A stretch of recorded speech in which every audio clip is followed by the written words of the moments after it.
اس کے بارے میں نبی پاک صلی اللہ علیہ وسلم نے ارشاد فرمایا کہ مجھے امید ہے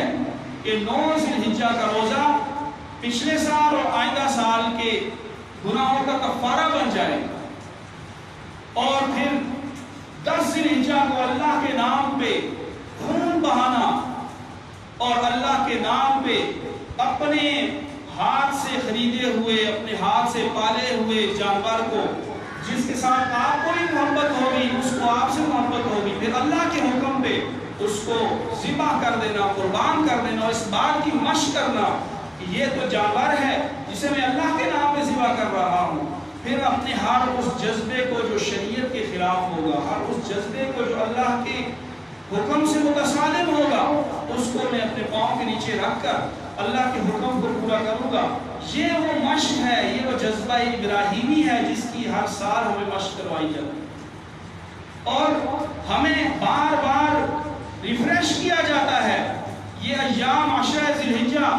رمضان المبارک کے 30 دن اور اسی طرح بیچ میں جو ایام آتے ہیں کہ ہم اپنا محاسبہ کریں ان ایام میں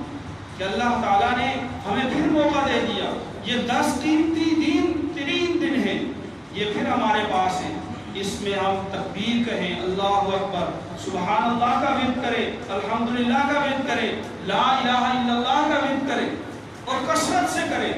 اور پھر اپنے اعمال کا محاسبہ کر لیں کہ ہم سے جو کمیاں کوتاہیاں ہوئی، اور خیر الخطائین التوابون میں ہم شامل ہو جائیں۔ غلطیاں تو ہم سے ہوئی ہیں لیکن ہم ان بہترین لوگوں میں ہو جائیں جو توبہ کرنے والے اور توبہ کریں، اور اس کے ساتھ ساتھ اللہ کا تقرب حاصل کرنے کے لیے ہم جستجو اور کوشش کرنا شروع کریں۔ اور ان کے بارے میں ارشاد فرمایا والذین جاہدوا فینا لنہدینہم سبلنا، جو ہمارے راستے میں کوشش کرتا ہے، ہمارے راستے میں بڑھتا ہے، ہمارے راستے میں چلتا ہے، تو ہم اس کو راستے سلجھاتے ہیں، پھر اللہ کی معرفت کا وہ سفر ہمارا شروع ہو جائے گا جو مطلوب ہے،